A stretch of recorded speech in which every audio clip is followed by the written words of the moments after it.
Shalom Bapak Ibu. Shalom. Mari pagi hari ini kita datang kepada Tuhan dengan segenap hati kita, di mana Tuhan sudah membuktikan kasih-Nya kepada kita. Dia rela mati di kayu salib untuk menebus segala dosa kita, dan pada hari yang ketiga Dia bangkit membuktikan bahwa Tuhan akan memberikan hari esok buat kita semua. Oleh karena itu, pagi hari ini mari kita datang kepada Tuhan dengan segenap hati kita. Tanggalkan setiap beban kita, tanggalkan setiap persoalan kita. Mari kita datang kepada Tuhan, kita mencari wajah-Nya. Biarlah pagi hari ini melalui pujian dan penyembahan kita, hati Tuhan disenangkan. Mari sekali lagi kita tunduk kepala, kita berdoa. Bapa di dalam surga, pagi hari ini kami mengucap syukur dan terima kasih. Engkau masih memberikan kesempatan, Engkau masih memberikan waktu buat kami, untuk kami berkumpul, untuk kami datang, untuk kami memuji dan menyembah Engkau Tuhan. Oleh karena itu Tuhan, layakkan kami, kuduskan kami. Engkau memberkati tempat ini Tuhan. Biarlah ruangan ini dipenuhi dengan sukacita surgawi, sehingga ketika kami memuji, ketika kami menyembah Engkau, hadirat Allah boleh kami rasakan dalam kehidupan kami. Kami percaya yang sakit Tuhan sembuhkan, yang lemah Tuhan berikan kekuatan, yang susah Tuhan hiburkan dalam nama Yesus. Kami percaya melalui pujian dan penyembahan kami pagi hari ini, hati Tuhan disenangkan. Terima kasih Bapa. Kami akan mulai ibadah saat pagi hari ini. Dari awal, pertengah hingga akhirnya kami serahkan ke dalam tangan kuasa-Mu, di dalam nama Tuhan Yesus Kristus. Haleluya. Yang siap memuji Tuhan, sama-sama kita katakan amin. Mari kita datang kepada Tuhan.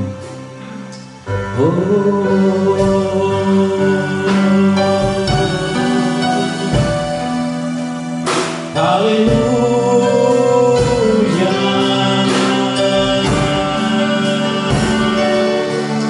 Haleluya.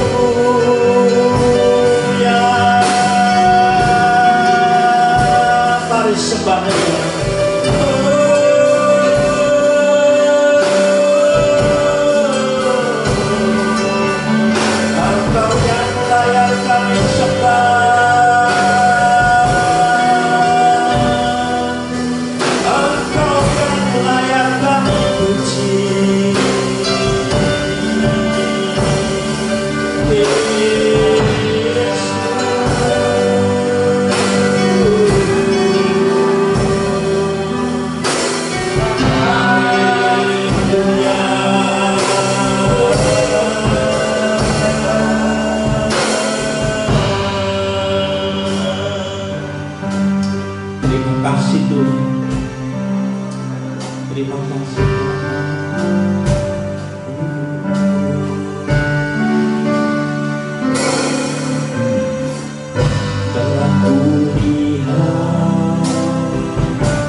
Kita katakan pujian ini dengan segenap hati kita.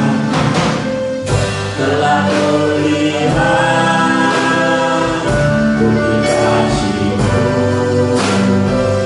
Kau berdirikan hatiku dengan kata-Mu Tuhan, dengan darah-Mu Kau selamatkanku.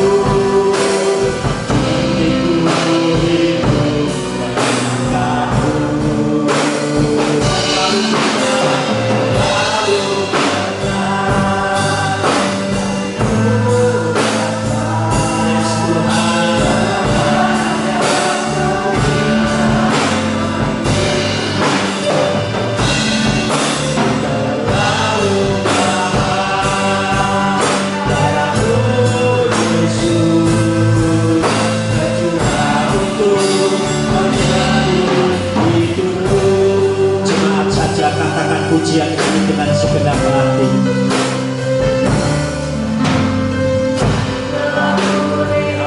Angkatlah suaramu untuk memuji Tuhan, karena Dialah yang layak kita puji. Yesuslah yang layak kita sembahkan dalam ini. Yes Tuhan.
ku hidup karena salibmu, ku menang.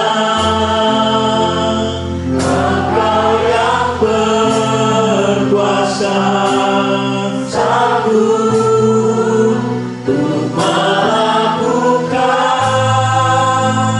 mujizat-Mu karena salibmu.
dapat memisahkan kita dengan kasih Kristus.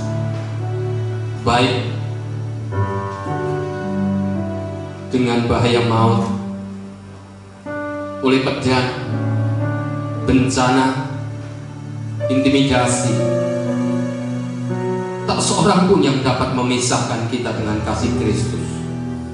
Karena kasih Kristus yang telah diberikan bagi setiap hati kita melalui kematiannya, melalui pengorbanannya bagi kita, menjadikan kita beroleh hidup yang kekal, hidup yang diperbaharui, hidup yang semakin indah di hadapan Tuhan, sehingga hidup kita boleh menjadi berkat, hidup kita berdampak bagi orang lain. Jika sebentar kita hendak mendengar kebenaran firman Tuhan, biarlah kami membuka hati untuk Engkau Tuhan, supaya kami memiliki pengalaman pribadi dengan Engkau. Setiap proses demi proses, setiap persoalan demi persoalan, menjadikan kami semakin bijak, menjadikan kami semakin rendah hati, menjadikan kami mengutamakan Kristus, memprioritaskan Tuhan dalam setiap kehidupan kami. Terima kasih Tuhan. Kiranya urapan-Mu Roh Kudus mengurapi setiap kami. Sembunyikan hamba-Mu, dan biarlah nama-Mu saja yang nampak dan nama-Mu yang dipermuliakan. Terima kasih Tuhan. Demi nama Tuhan Yesus kami akan doakan. Amin. Silakan duduk Bapak Ibu yang berkati Tuhan. Shalom.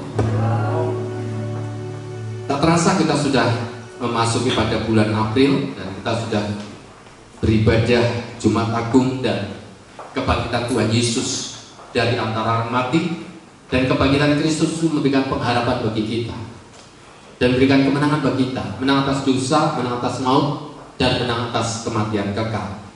Sebab itu Bapak Ibu yang diberkati Tuhan, mari kita akan membuka kitab kita di dalam Injil Matius pasal yang ke-26 ayat yang ke-36 sampai yang ke-46, 10 ayat. Judul perikopnya adalah di Taman Getsemani. Maka sampailah Tuhan Yesus bersama-sama murid-muridnya ke suatu tempat yang bernama Getsemani. Lalu ia berkata kepada murid-muridnya, duduklah di sini, sementara aku pergi ke sana untuk berdoa. Dan ia membawa Petrus dan kedua anak Zebedeus sertanya. Maka mulailah ia merasa sedih dan gentar. Lalu katanya kepada mereka, hatiku sangat sedih, seperti mau mati rasanya. Tinggallah di sini dan berjaga-jagalah dengan aku. Maka Tuhan Yesus maju sedikit lalu sujud dan berdoa. Katanya, ya Bapakku, jikalau sekiranya mungkin, biarlah cawan ini lalu daripadaku, tetapi janganlah seperti yang ku kehendaki, melainkan seperti yang Engkau kehendaki. Setelah itu Tuhan Yesus kembali kepada murid-muridnya itu dan mendapati mereka sedang tidur, dan ia berkata kepada Petrus, tidakkah kamu sanggup berjaga-jaga 1 jam dengan aku? Berjaga-jagalah dan berdoalah, supaya kamu jangan jatuh ke dalam pencobaan. Roh memang penurut, tetapi daging lemah.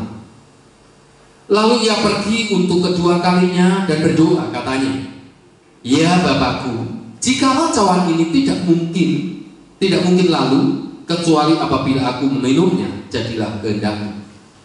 Dan ketika Tuhan Yesus kembali pula, ia mendapati mereka sedang tidur, sebab mata mereka sudah berat. Ia membiarkan mereka di situ, lalu pergi dan berdoa untuk ketiga kalinya, dan mengucapkan doa yang itu juga. Sesudah itu ia datang kepada murid-muridnya dan berkata kepada mereka, tidurlah sekarang dan istirahatlah. Lihat, saatnya sudah tiba bahwa anak manusia diserahkan ke tangan orang-orang berdosa. Bangunlah, marilah kita pergi. Dia yang menyerahkan aku sudah dekat. Nah, Bapak Ibu yang diberkati Tuhan, jika kita memperhatikan dari pembacaan ini, saudara, ada satu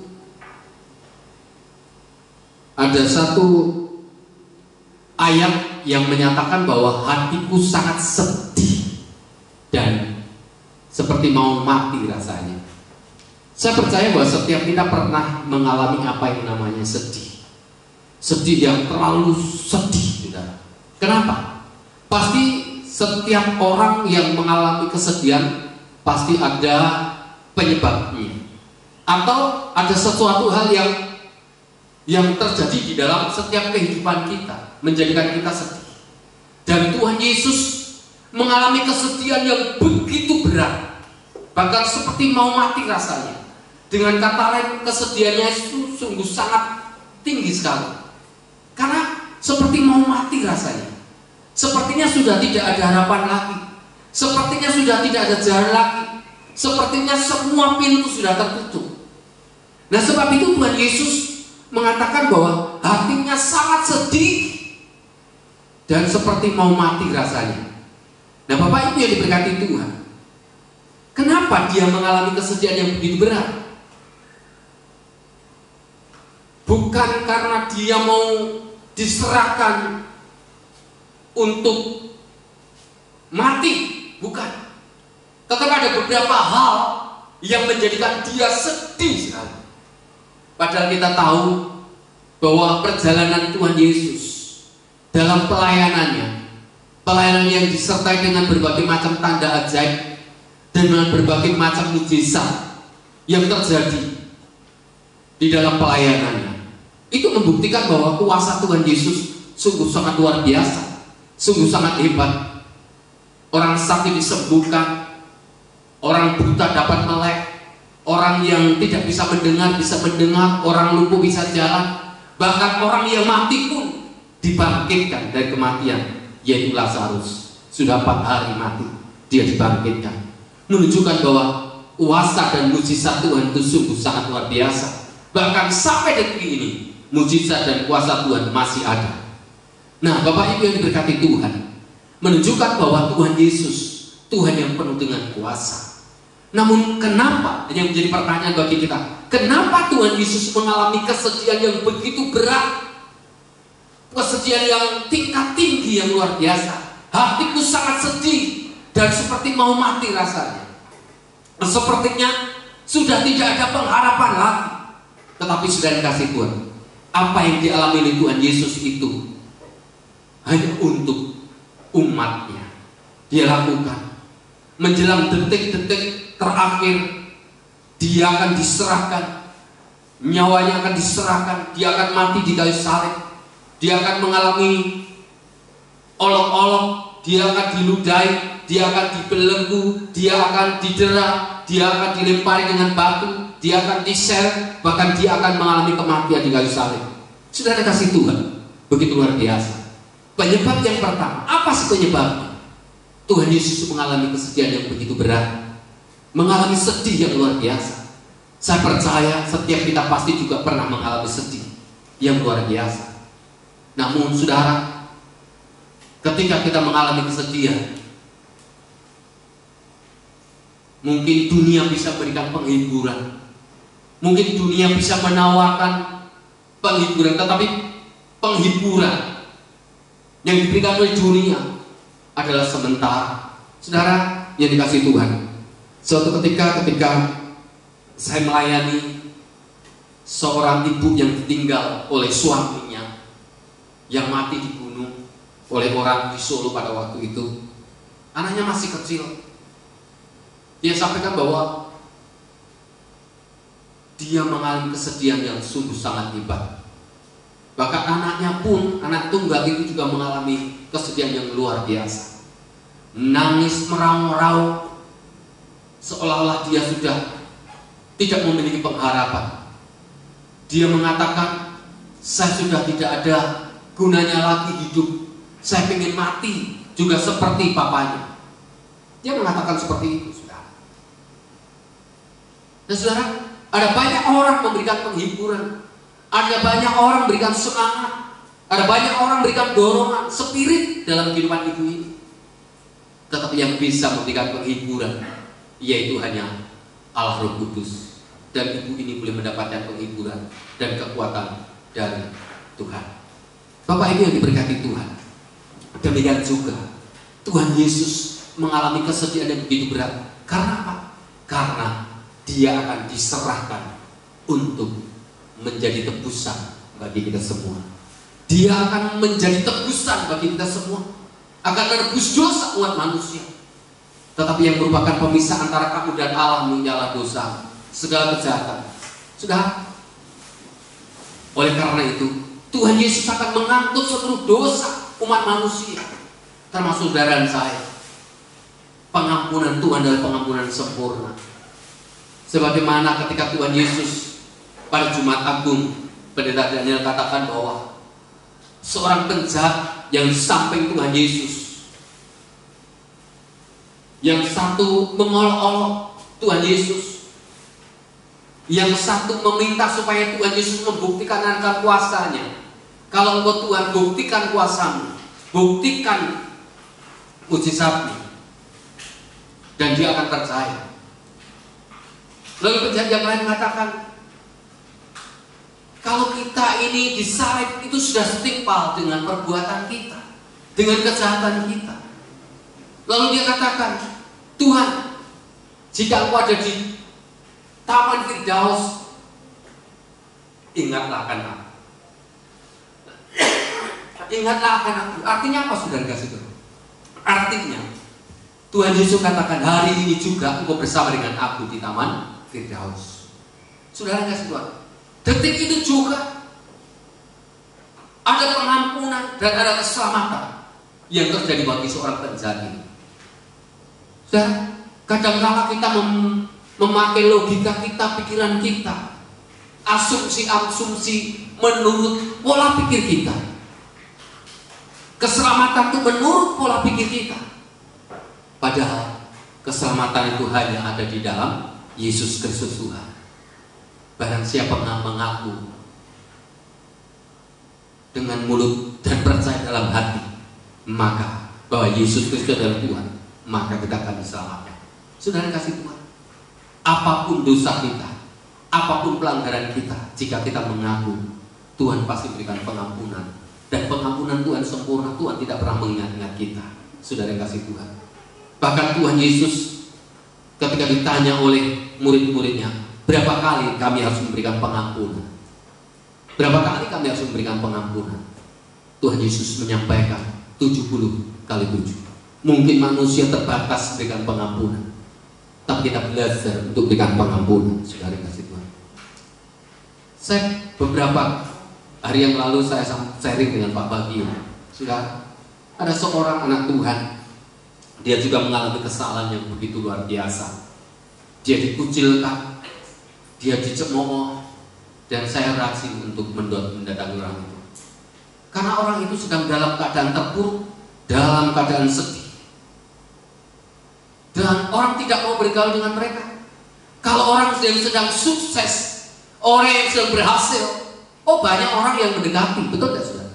Tapi kalau orang itu sedang jatuh, kalau orang itu sedang dalam terpuruk, banyak orang meninggalkan.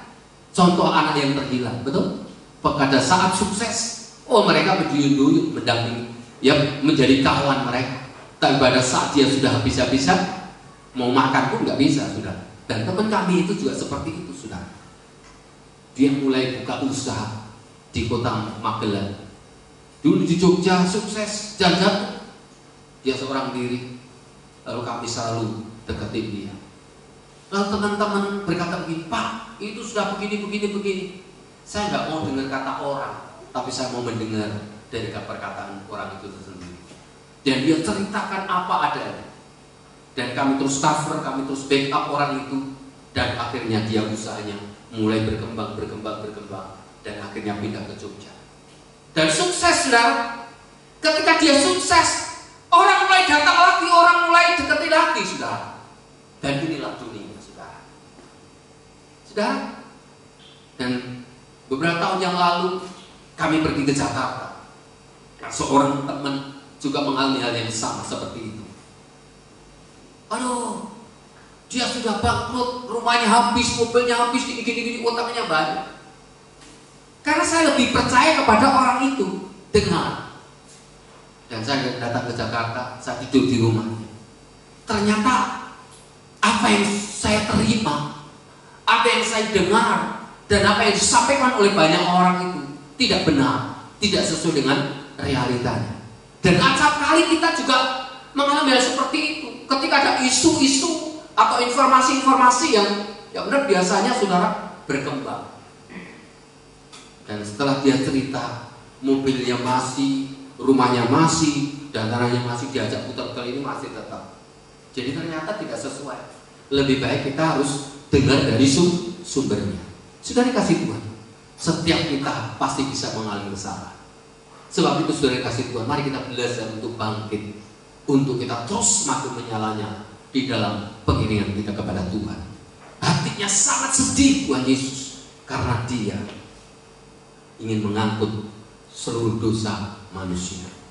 Yang kedua saudara kasih Tuhan, yang kedua, apa sih penyebabnya sehingga hati Tuhan Yesus begitu sedih? Karena mereka tidak hidup dalam jalan kebenaran. Tidak hidup dalam kebenaran. Yesus katakan, akulah jalan, akulah kebenaran, dan akulah hidup. Tak seorang pun sampai kepada Bapa. Saudara, satu-satunya jalan itu hanya ada di dalam Yesus Kristus. Saudara, kita bukan mengikuti rambu-rambu, bukan mengikuti sebuah peringatan-peringatan atau warning-warning atau larangan-larangan, tetapi mengikuti sebuah perintah yang diajarkan oleh Tuhan Yesus buat kita semua, supaya kita ada di dalam kebenarannya dan tetap hidup di dalam kebenarannya. Saudara kasih Tuhan, akulah jalan. Apa artinya sebuah rambu-rambu jika tidak ada jalan? Saudara kasih Tuhan, kemarin kita dikejutkan, saudara. Jam 2 daerah Malang, Lumajang, Blitar dan sekitarnya, bahkan efeknya sampai ke kota Jogja, ada bencana alam. Saudara, saya mengikuti berita-berita tersebut, lalu saya kontak teman-teman yang ada di sana. Ada berapa korban jiwa? Ternyata ada 1 di Lumajang. Nah, saudara tahu apa penyebab mereka meninggal? Mereka sedang dalam perjalanan, tiba-tiba lewat gunung ada batu yang besar menimpa orang itu sehingga lewat jalan, dan ada batu yang menghempas tubuh mereka sehingga meninggal.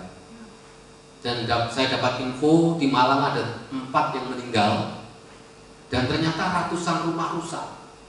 Saudara kasih Tuhan, info yang sementara beberapa jam, wah, nggak ada kerusakan yang begitu berat. Ternyata setelah masuk ke daerah-daerah, banyak yang mengalami kerusakan. Saudara kasih Tuhan, saudara kasih Tuhan, jalan itu sesuatu yang ditunjukkan buat kita, supaya kita mengikuti jalan itu.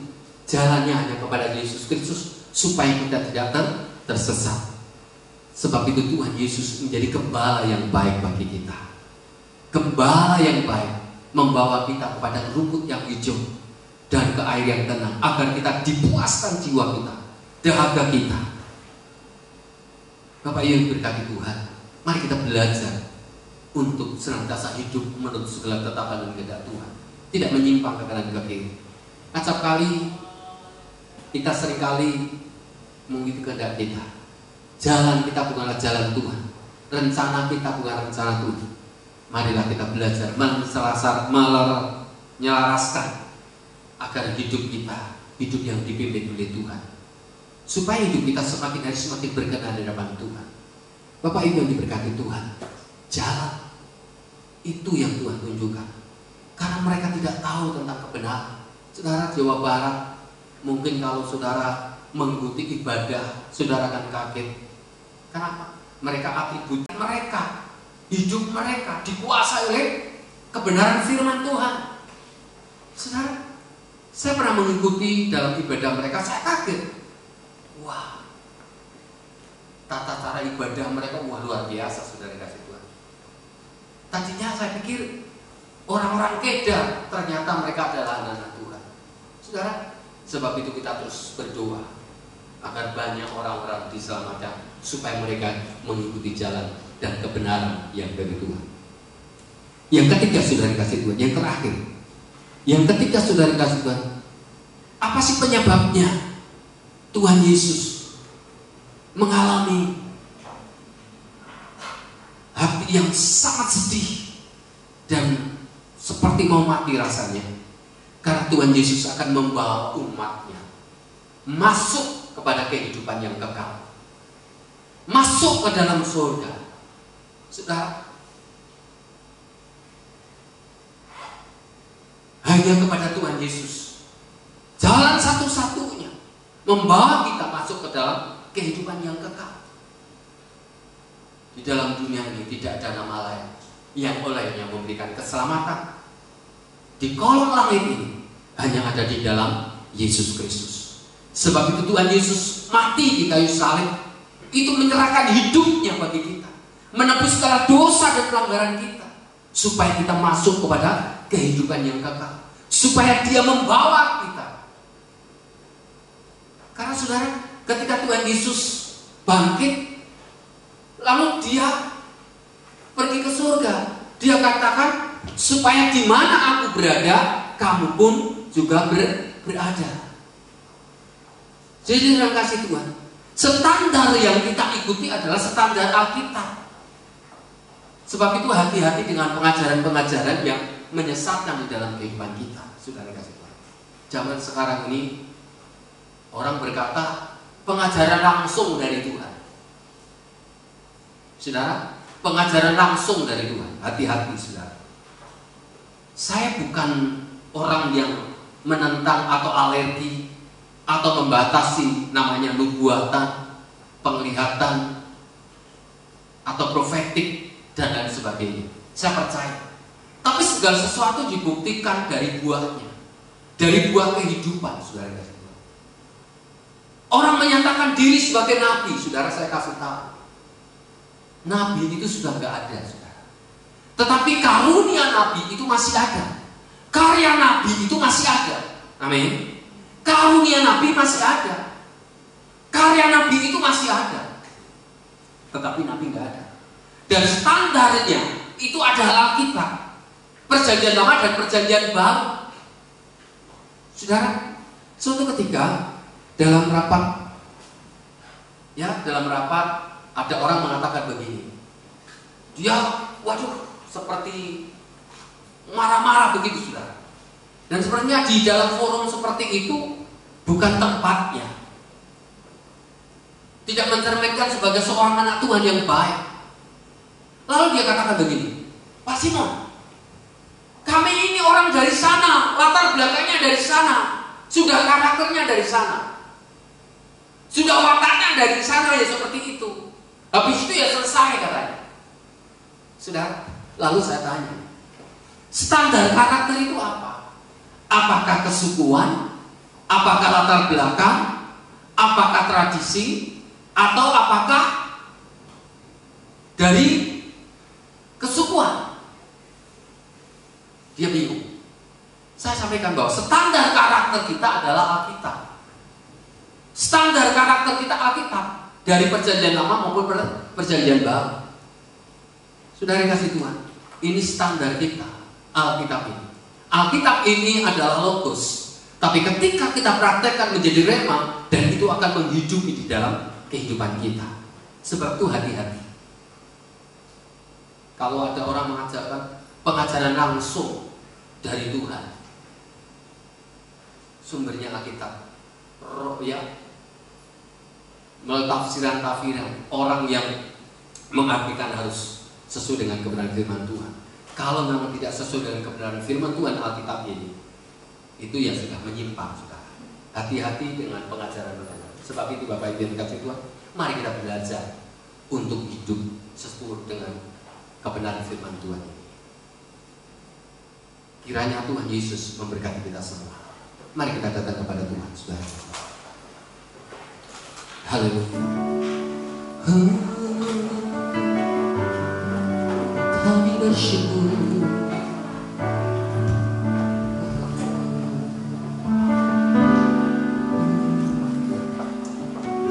Hati kami senantiasa mengucap syukur atas kebaikan dan kasih setia-Mu.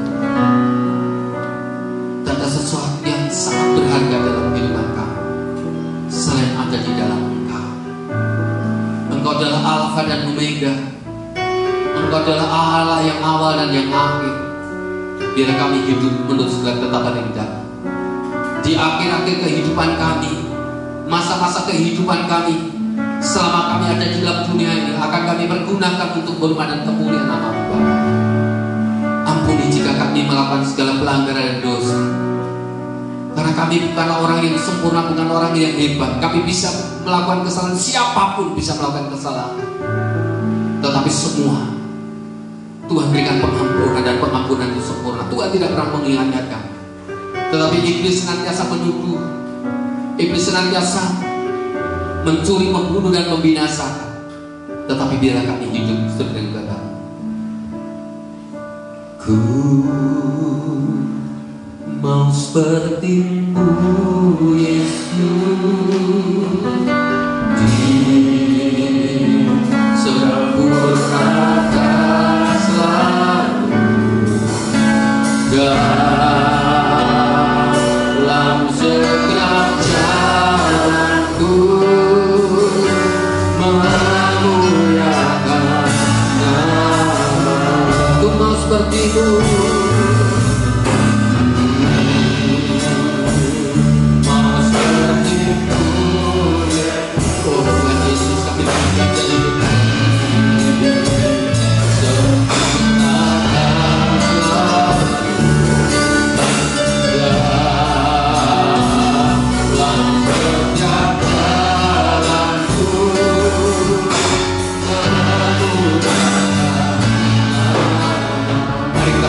bagikan tanah liat yang siap dibentuk.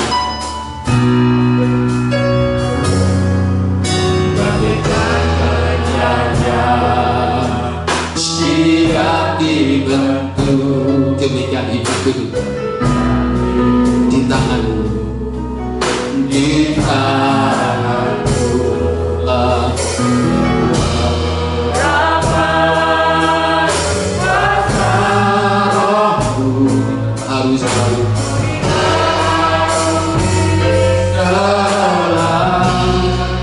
Allah dalam rumah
engkau mengalami kesedihan yang begitu berat, seperti mau mati rasanya,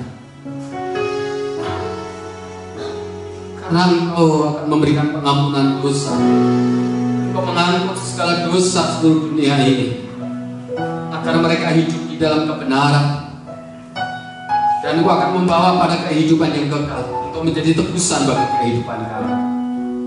Terima kasih Tuhan, terima kasih. Kami sungguh bersyukur atas pengorbanan-Mu buat kami. Terima kasih Bapa. Materaikan firman-Mu bagi kehidupan kami, agar hidup kami semakin hari semakin disempurnakan, semakin indah di pemandangan. Terima kasih Bapa. Bagi saudara-saudara kami yang saat ini sedang tertimpa musibah, sudah 1 minggu ini mereka terkena musibah. Ada banyak korban jiwa, ada banyak yang menderita sakit, ada yang kehilangan harta benda, binatang, dan piaraan mereka. Tuhan Yesus, tolong bagi saudara-saudara kami yang ada di NTT, di mana gereja-gereja-Mu yang ada di sana mengalami kerusakan. Biarlah melalui peristiwa ini Engkau hadir dan Engkau memberkati, Engkau campur tangan untuk memulihkan situasi kondisi trauma psikis dalam kehidupan mereka. Tuhan tolong, Tuhan berkati. Demikian juga saudara-saudara kami yang ada di Malang dan sekitarnya, di mana kemarin hari Sabtu jam 2 juga mengalami musibah. Tuhan tolong, Tuhan memberkati, sehingga peran pemerintah benar-benar nyata untuk menolong dan membantu sahabat-sahabat kami, para relawan yang sudah pergi ke NTT maupun yang ada di Malang. Tuhan tolong, Tuhan beri kekuatan, Tuhan campur tangan, agar mereka dapat membantu bagi warga masyarakat yang ada di sana.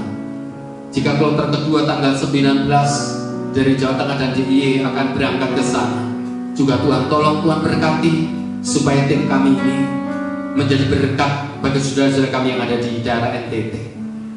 Para dokter dan para relawan Jawa Tengah dan DIY kami serahkan dalam tangan Tuhan. Begitu pula pemerintahan Bapak Jokowi, Tuhan terus memberkati, Tuhan campur tangan.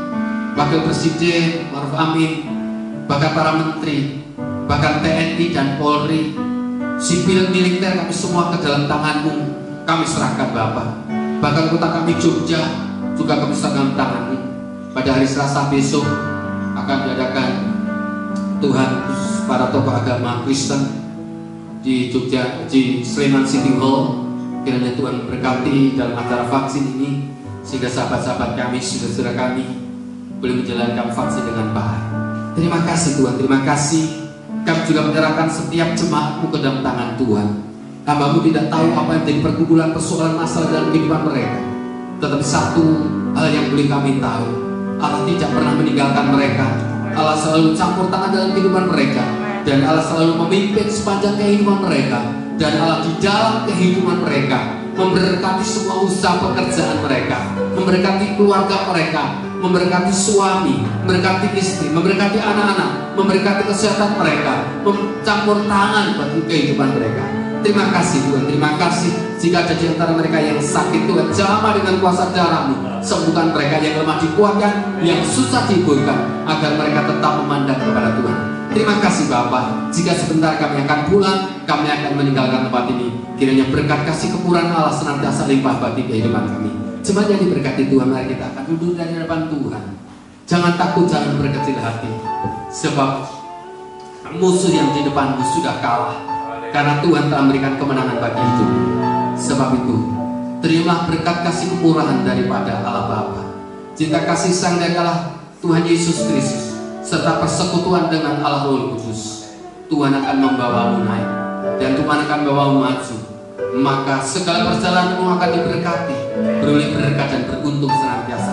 Terus sakit, penyakit, roh, kecelakaan, bahaya mau dihalukan dari hidupnya. Berkat dari Tuhan Yesus senantiasa menyertai-mu mulai sekarang sampai selama-lamanya. Kami mohonkan doa berkat ini iman dalam nama Tuhan Yesus Kristus.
Kami mengucap syukur Tuhan, Engkau sudah memberkati kami melalui pujian, melalui firman-Mu, dan semuanya itu kami akan bawa pulang dengan penuh sukacita di dalam nama Tuhan Yesus Kristus. Yang diberkati Tuhan sama-sama katakan amin.